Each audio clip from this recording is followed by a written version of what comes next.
Assalamualaikum warahmatullahi wabarakatuh. Selamat datang di podcast kami.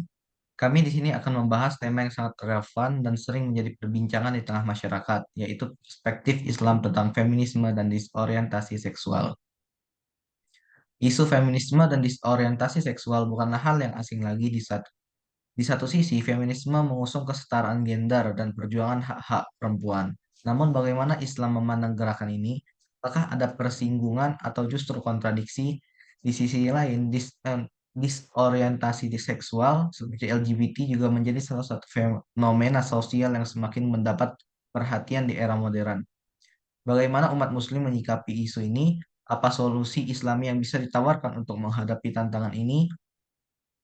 Untuk membahas topik ini, kita sudah kedatangan narasumber, yaitu teman-teman saya dari kelompok 7 PAI Offering E2, yang memiliki wawasan mendalam tentang Islam dan isu-isu sosial. Kita akan mengulas fakta, problematika, dan solusi berdasarkan perspektif Islam. Mari simak diskusi kami yang akan membuka wawasan dan memberikan pencerahan mengenai topik kita kali ini. Saya Aulia Abdul Hadi akan memandu diskusi ini. Semoga podcast ini bermanfaat dan menginspirasi. Saya telah menyiapkan pertanyaan-pertanyaan yang akan saya tanyakan kepada narasumber untuk dimintai pendapat langsung saja, kita mulai dari pertanyaan pertama yang akan saya tanyakan kepada Mas Fairuz Rifano Purnomo. Menurut Mas Fairuz, bagaimana Islam memandang feminisme secara umum? Baik, menurut saya itu Islam itu memandang kompleks terhadap feminisme. Hal ini itu dapat dilihat dari berbagai perspektif dalam konteks teologi dan praktik sosial. Secara umum itu feminisme dalam Islam dipahami sebagai upaya untuk mencapai penyetaraan dan perlakuan yang adil terhadap perempuan sebagai makhluk Allah Subhanahu wa Ta'ala. Ada beberapa pandangan umum tentang feminisme dalam Islam. Yang pertama ada kesetaraan gender. Kesetaraan gender. Itu banyak cendekiawan Muslim berpendapat bahwa feminisme itu tidak bertentangan dengan ajaran Islam karena keduanya itu memiliki tujuan yang sama dalam menciptakan keadilan dan kesetaraan antara laki-laki dan perempuan. Nah, dalam Islam ini, perempuan dan laki-laki itu memiliki hak dan kewajiban yang setara di mata Tuhan. Lalu ada emansipasi perempuan. Jika feminisme dipahami sebagai gerakan emansipasi, maka Islam mendukung prinsip tersebut. Nah, ajaran Islam tidak merendahkan martabat perempuan, melainkan memuliakan mereka dan mendorong partisipasi aktif di ruang publik. Lalu ada titik temu dengan teologi Islam.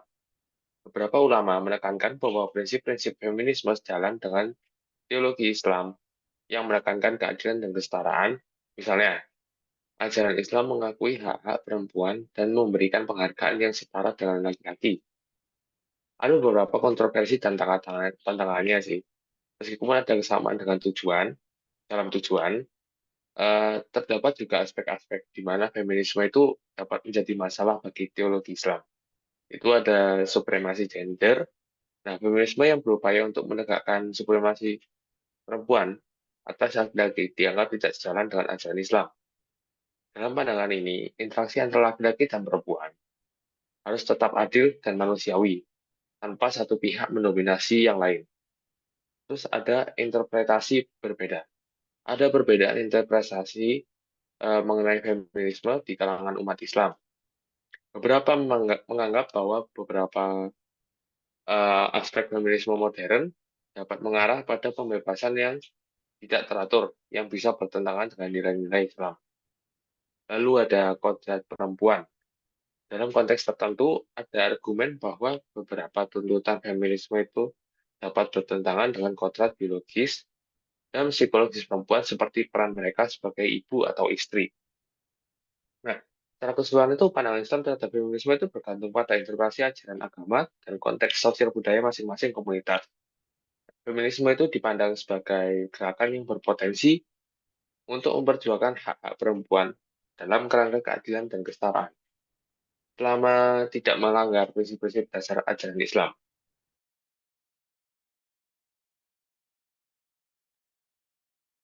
Terima kasih atas pendapatnya dari Mas Fairuz Rifano Purnomo.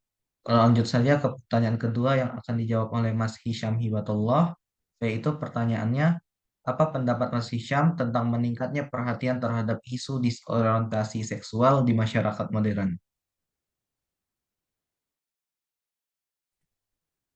Menurut saya, meningkatnya perhatian terhadap isu disorientasi seksual mencerminkan perubahan sosial yang mendorong kesadaran, empati, dan perlindungan hak, namun juga memicu tantangan terkait nilai-nilai agama dan budaya. Dalam Islam, perilaku ini bertentangan dengan syariat, tetapi individu yang mengalaminya tetap dihadapi dengan empati dan bimbingan. Nah, pentingnya pentingnya menjaga keseimbangan antara menghormati hak asasi manusia, nilai moral, dan harmoni sosial juga melalui dialog dan pendekatan yang bijaksana. Sekian. Terima kasih pendapatnya Mas Hisham. Mari kita lanjutkan ke pertanyaan ketiga, yaitu untuk Mas Rafid. Yaitu pertanyaannya, bagaimana Mas Rafid melihat perkembangan feminisme di Indonesia dibandingkan dengan negara-negara lain? Eh, Perkembangan feminisme di Indonesia telah melalui banyak perjalanan yang panjang dan penuh tantangan.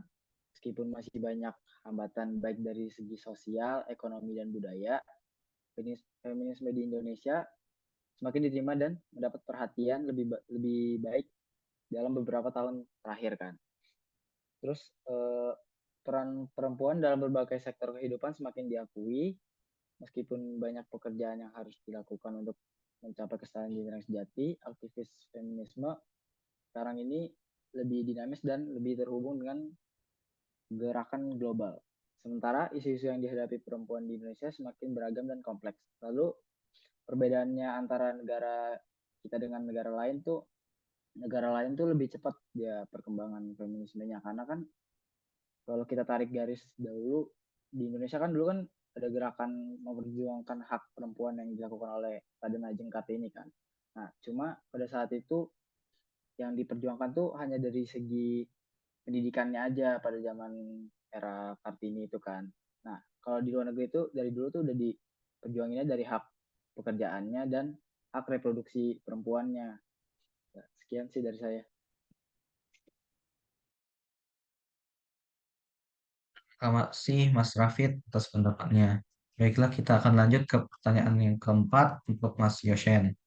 Pertanyaannya yaitu, dalam pandangan Mas Yoshen, apakah feminisme relevan untuk muslimah saat ini?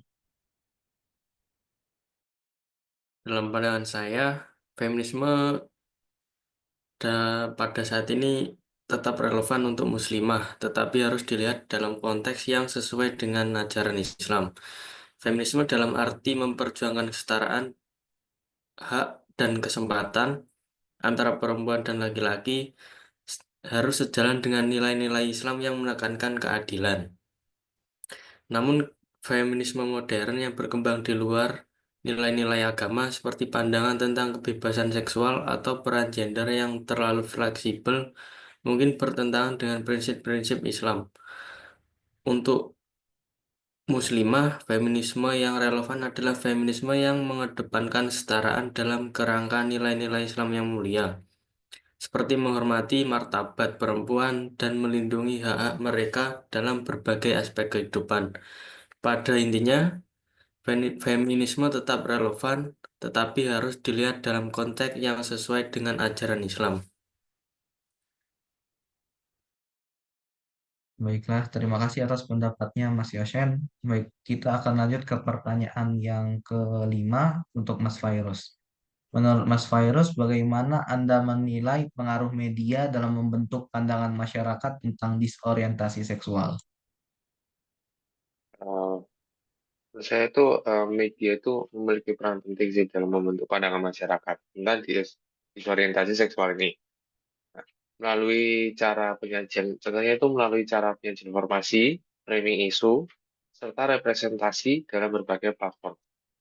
Media ini dapat mempengaruhi sikap dan perilaku masyarakat terhadap individu dengan orientasi seksual yang berbeda.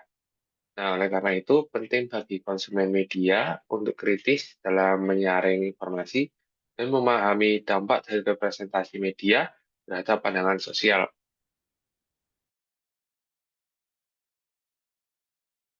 Terima kasih atas jawabannya dari Mas Fairuz. Kita lanjut ke pertanyaan yang keenam untuk Mas Hisham. Menurut Mas Hisham, apakah ada aspek positif dari feminisme yang sejalan dengan Islam? Menurut saya tentu ada ya aspek positif dari feminisme yang sejalan dengan Islam. Contohnya eh, aspek feminisme yang memperjuangkan keadilan, perlindungan hak, dan pemberdayaan perempuan sejalan dengan Islam, seperti dalam hal akses pendidikan, penolakan diskriminasi, dan perlindungan dari kekerasan. Islam telah terlebih dahulu memberikan hak perempuan secara adil, menegaskan pentingnya peran perempuan dalam keluarga dan masyarakat. Namun, feminisme harus sesuai dengan nilai-nilai syariat agar tetap harmonis dengan ajaran Islam. Sekian. Terima kasih kepada Mas Hisham yang sudah menjawab pertanyaan saya. Saya akan lanjut ke pertanyaan yang ketujuh untuk Mas Rafid. Apa pandangan Mas Rafid tentang klaim bahwa feminisme itu bertujuan memperbaiki kesetaraan gender?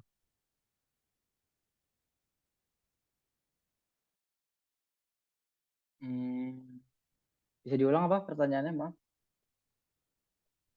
Menurut Mas Rafid, eh, apa pandangan Mas Rafid tentang klaim bahwa feminisme bertujuan memperbaiki kesetaraan gender? Oke, makasih. Seperti yang kita ketahui kan, feminisme itu adalah gerakan sosial dan ideologi yang bertujuan untuk memperjuangkan kesetaraan gender. Jadi bisa kita simpulin kalau misalnya feminisme ini bertujuan untuk memperbaiki kesetaraan gender itu adalah benar kan. Namun feminisme tidak hanya berfokus pada hak-hak perempuan aja, tetapi juga mendukung visi untuk menciptakan kesetaraan yang lebih menyeluruh. Feminisme berusaha memperbaiki ketidaksetaraan yang ada dalam struktur sosial, ekonomi, dan politik yang melibatkan perubahan besar dalam norma, kebijakan, dan cara kita memandang gender secara keseluruhan. Sekian. Terima kasih atas pendapatnya. Kita akan lanjut ke pertanyaan yang ke-8 untuk Mas Yosen.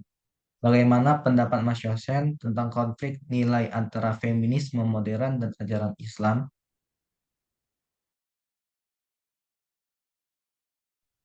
Ada beberapa konflik antara feminisme modern dan ajaran Islam, terutama terkait dengan isu-isu seperti kebebasan seksual, peran keluarga, dan pandangan tentang peran gender. Feminisme modern sering menekankan kebebasan pribadi dan pemberdayaan individu tanpa batas yang kadang-kadang bertentangan dengan norma-norma agama yang lebih mengutamakan keseimbangan dan peran spesifik dalam keluarga dan masyarakat. Dalam Islam, meskipun ada prinsip kesetaraan dalam hak dasar perempuan, peran dalam keluarga dan masyarakat ditentukan dalam konteks yang lebih luas, di mana masing-masing memiliki tanggung jawab tertentu. Oleh karena itu, untuk menengahi konflik ini penting untuk menemukan titik temu antara hak-hak perempuan dalam Islam dan prinsip-prinsip feminisme yang menekankan kesetaraan, sambil tetap menghargai nilai-nilai moral dan sosial yang terkandung dalam ajaran agama. Seperti itu. Terima kasih Mas Yosen atas pendapatnya. Lanjut ke pertanyaan yang ke-9. Untuk Mas Virus ya. Dalam pandangan Mas Virus, mengapa disorientasi seksual dianggap bertentangan dengan nilai-nilai Islam? Ada beberapa alasan itu yang berakar. Yang pertama itu pada ajaran Al-Quran dan Hadis. Islam itu mengajarkan bahwa hubungan seksual seharusnya terjadi antara laki-laki dan perempuan dalam konteks pernikahan. Terdapat banyak ayat dalam Al-Quran yang menegaskan larangan terhadap perilaku homoseksual. Misalnya, kisah Nabi Lut dan kaumnya yang dihukum karena praktik homoseksual mereka sering dijadikan rujukan untuk menunjukkan bahwa tindakan tersebut adalah pelanggaran berat. Dalam surat Al-A'raf ayat 80-81, Allah Subhanahu wa taala itu mengutuk perbuatan kaum Lut yang melakukan tindakan keji dengan sesama jenis, menegaskan bahwa hal tersebut belum pernah dilakukan oleh umat sebelumnya. Lalu ada pelanggaran terhadap kodrat manusia. Dalam pandangan Islam, setiap individu itu diciptakan dengan kodrat yang mencakup peran gender. Disorientasi seksual dianggap sebagai penyimpangan dari kodrat ini, di mana itu hubungan intim seharusnya terjadi antara laki-laki dan perempuan untuk tujuan prokreasi dan pembentukan keluarga. Oleh karena itu, hubungan sama jenis dianggap tidak sesuai dengan tujuan penciptaan manusia menurut ajaran Islam. Lalu ada norma sosial dan moral. Islam itu menekankan pentingnya norma sosial dan moral dalam masyarakat. Homoseksualitas dilihat sebagai ancaman terhadap struktur keluarga tradisional dan nilai-nilai moral yang dijunjung tinggi dalam masyarakat Muslim. Praktik ini dianggap dapat merusak tatanan sosial dan moralitas masyarakat sehingga perlu dihindari dan dilarang. Lalu ada sanksi hukumnya dalam konteks hukum Islam terdapat sanksi yang berat bagi pelaku homoseksual, termasuk hukuman mati dalam beberapa eh, interpretasi. Hal ini menunjukkan betapa seriusnya pelanggaran ini. Eh, pelanggaran ini itu dipandang dalam kerangka hukum Islam. Sanksi ini tidak hanya bertujuan untuk menghukum individu, tapi juga untuk menjaga integritas sosial dan moral masyarakat secara keseluruhan.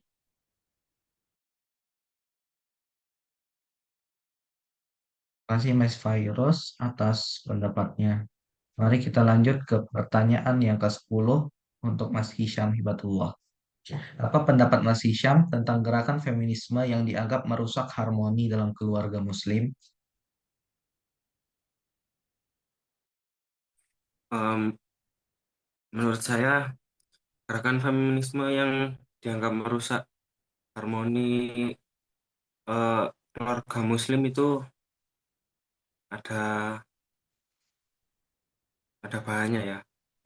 Contohnya, gerakan feminisme yang tidak sesuai dengan nilai Islam itu dapat merusak harmoni keluarga Muslim, terutama jika menolak peran gender yang diatur syariat, terus mendorong individualisme berlebihan atau mengadopsi ideologi non-Islami.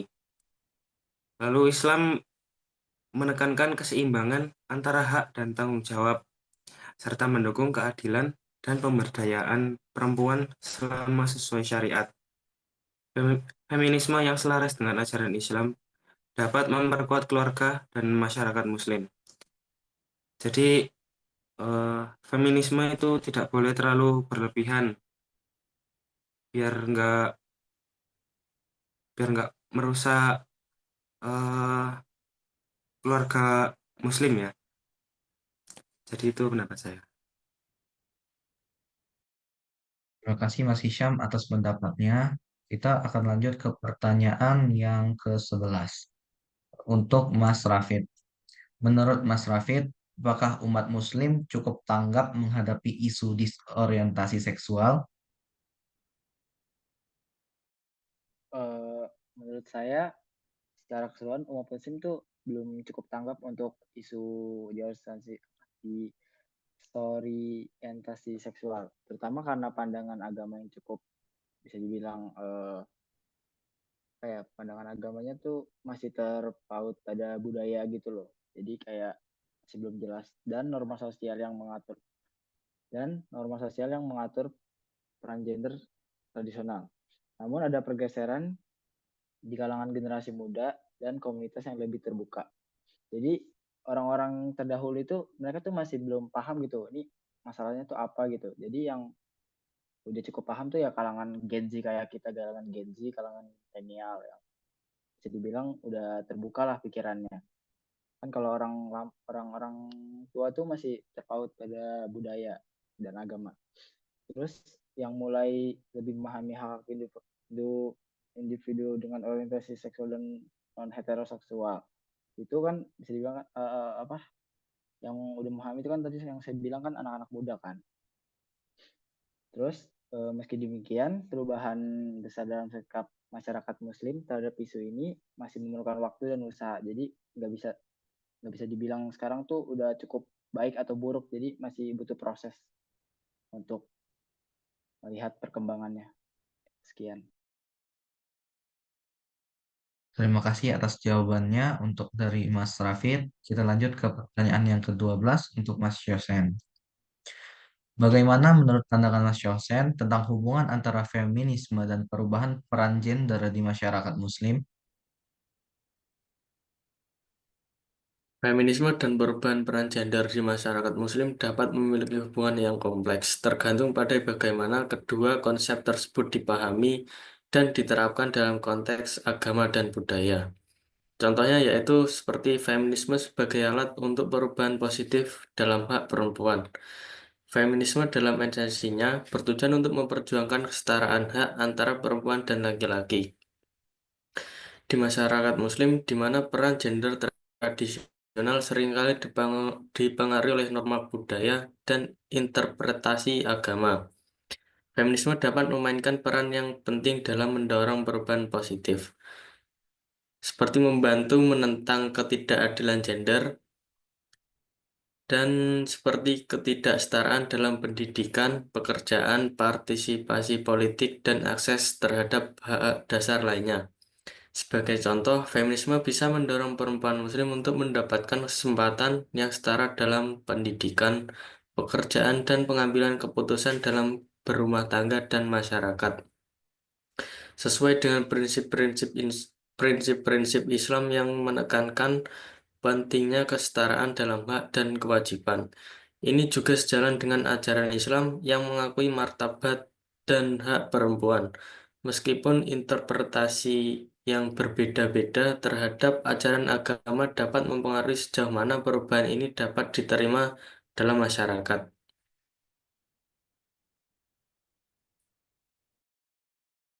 Terima kasih atas penjelasan dari Mas Yoshen. Kita akan lanjut ke pertanyaan yang ke-13 untuk Mas Fairuz. Apa pendapat Mas Fairuz tentang argumen bahwa disorientasi seksual adalah hasil pengaruh budaya Barat? Uh, Argumen bahwa disorientasi seksual adalah sepengaruh budaya Barat memiliki dasar yang logis, tapi juga memiliki batasan. Globalisasi dan akses internet telah meningkatkan paparan konten seksual Barat.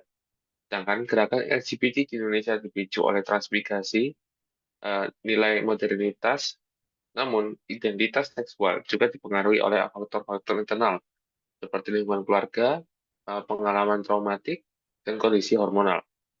Oleh karena itu, respon agama atau budaya lokal yang unik juga sangat signifikan dalam menentukan reaksi sosial dan politik terhadap LGBT. Eh, Budaya barat itu tidak sepenuhnya menjelaskan kompleksitas fenomena ini. Pemahaman yang lebih luas dan inklusif itu diperlukan juga untuk memahami dinamika identitas seksual di Indonesia.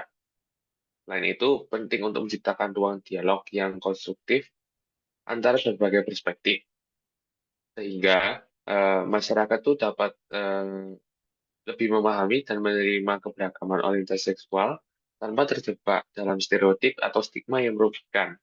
Dengan pendekatan yang terbuka dan edukatif, kita dapat membangun masyarakat yang lebih inklusif dan berkeadilan bagi semua individu, lepas dari orientasi seksual mereka. Terima kasih Mas Fairuz atas jawabannya. Selanjutnya saja kita ke pertanyaan yang ke-14 untuk Mas Hisham Hibatullah. Bagaimana Mas Hisham Hibatullah melihat peran orang tua Muslim dalam mengatasi isu disorientasi seksual di keluarga?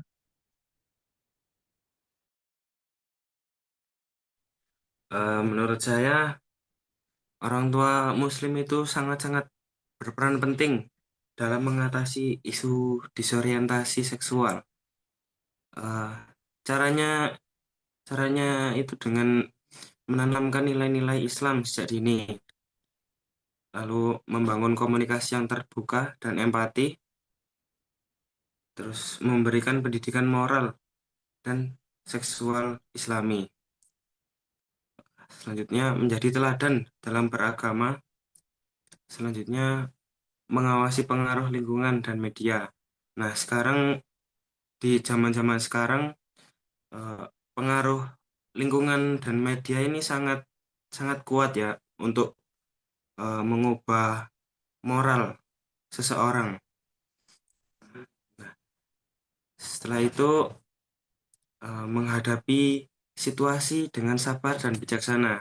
Jadi nggak boleh tergesa-gesa dan eh, memaksa untuk eh, melakukan melakukan hal-hal yang sebelumnya saya sebutkan. Nah, pendekatan ini membantu anak memahami identitas dirinya sesuai dengan syariat dan menjaga keharmonisan keluarga. Dan Terima kasih atas pendapatnya Mas Hisham. Kita akan lanjut ke pertanyaan yang ke-15 untuk Mas Rafid. Menurut Mas Rafid, bagaimana Islam dapat menjadi solusi bagi perempuan yang merasa terpinggirkan? Menurut saya, Islam itu jika dipahami dan diterapkan dengan benar, memiliki banyak prinsip yang dapat menjadi solusi bagi perempuan yang merasa tersingkirkan. Dengan menekan kesetaraan, pemberdayaan, perlindungan, dan hak-hak perempuan, Islam dapat memberikan dasar yang kuat bagi perempuan untuk mendapatkan keadilan dan hak mereka dalam masyarakat. Perubahan dalam cara penafsiran dan penerapan ajaran agama Islam yang lebih progresif dan inklusif juga sangat penting untuk memastikan perempuan dapat meraih potensi mereka dalam kehidupan. Contohnya, kalau dalam surat itu ada sih, dalam surat Al-Ahzab itu dalam ayat ini tuh menegaskan bahwa mau perempuan mau laki-laki itu punya kesempatan yang sama dalam meraih pahala dan kedekatan dengan Tuhan. Serta dilihat dengan derajat yang setara. Hal ini berarti bahwa Islam itu mengakui bahwa perempuan itu posisi mereka tuh bukan hanya sebatas ada gitu, cuma posisi mereka tuh juga dibilang berguna lah gitu dalam kehidupan. Sekian. Terima kasih Mas Rafid atas pendapatnya. Kita akan lanjut ke pertanyaan yang ke-16 untuk Mas Yoshen. Menurut pandangan Mas Yoshen, bagaimana cara terbaik untuk mendekati mereka yang mengalami disorientasi seksual? pendekatan terbaik terhadap mereka yang mengalami disorientasi seksual adalah dengan penuh kasih sayang, empati, dan pengertian. Sebagai individu yang menghadapinya, penting untuk memahami bahwa disorientasi seksual adalah sebuah proses kompleks dan pribadi yang dapat melibatkan perasaan kebingungannya tentang identitas seksualnya. Seperti memahami dan mendengarkan dengan empati, mendengarkan pengalaman dan perasaan mereka tanpa menghakimi adalah langkah pertama yang penting. Berikutnya, bersikap kasih sayang dan tidak menghakimi. Jangan menghakimi atau memberikan label yang dapat menambah beban mereka. Setiap individu berhak untuk memahami dan mengeksplorasi identitasnya dengan cara yang mereka rasa benar. Yang selanjutnya yaitu jaga keharmonisan dengan ajaran Islam. Sambil menunjukkan empati, penting untuk tetap menempatkan mereka pada nilai-nilai agama dengan cara yang penuh kasih sayang. Dalam Islam, kita diajarkan untuk tidak menghakimi sesama, tetapi juga dapat menghormati prinsip-prinsip moral yang ada. Selanjutnya yaitu yang tidak kalah pentingnya, memberi dukungan psikologis atau konseling. Membantu mereka mendapatkan bantuan profesional seperti psikolog atau konselor yang berpengalaman dalam menangani isu-isu terkait orientasi seksual. Konseling bisa menjadi sarana yang aman untuk mereka menjelajahi perasaan dan mendapatkan panduan dalam menghadapi kebingungannya. Seperti berikut. Menawarkan kebersamaan dan keberadaan, menunjukkan bahwa mereka tidak sendirian dalam perjalanan ini sangat berarti berada di sisi mereka dan menawarkan dukungan moral atau emosional tanpa memaksakan perubahan apapun.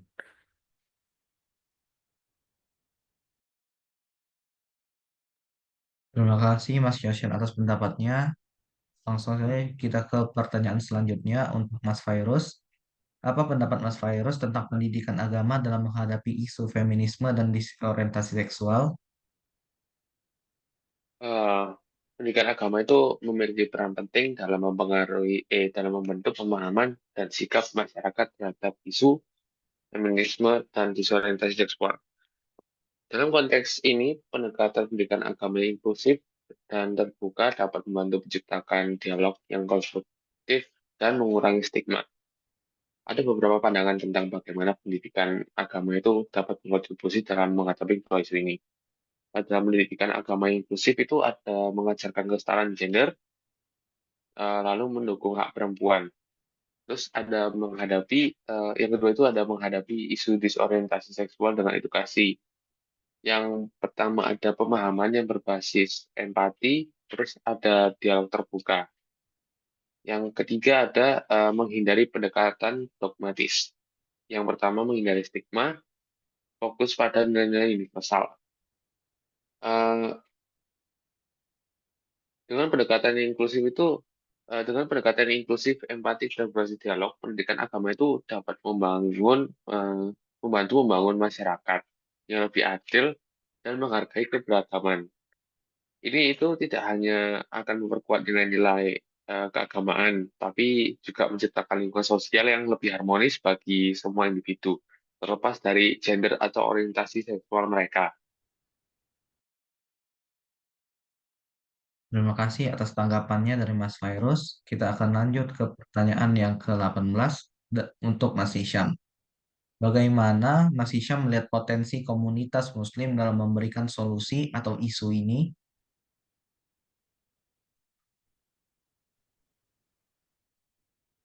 Komunitas Muslim itu punya potensi memberikan solusi terhadap isu disorientasi seksual melalui pendidikan Islam yang komprehensif, menciptakan lingkungan sosial yang kondusif, lalu memberikan dukungan emosional dan spiritual, terus mengedukasi tentang bahaya perilaku yang menyimpang, menjalankan dakwah yang bijak, dan mendorong peran keluarga. Pendekatan yang berbasis syariat dan penuh kasih dapat membantu individu dan keluarga menghadapi isu ini secara efektif dan bermartabat. Sekian. Terima kasih kepada Mas Hisham. Kita akan lanjut ke pertanyaan selanjutnya untuk Mas Rafid. Apa harapan Mas Rafid untuk masyarakat Muslim dalam menghadapi tantangan feminisme dan disorientasi seksual?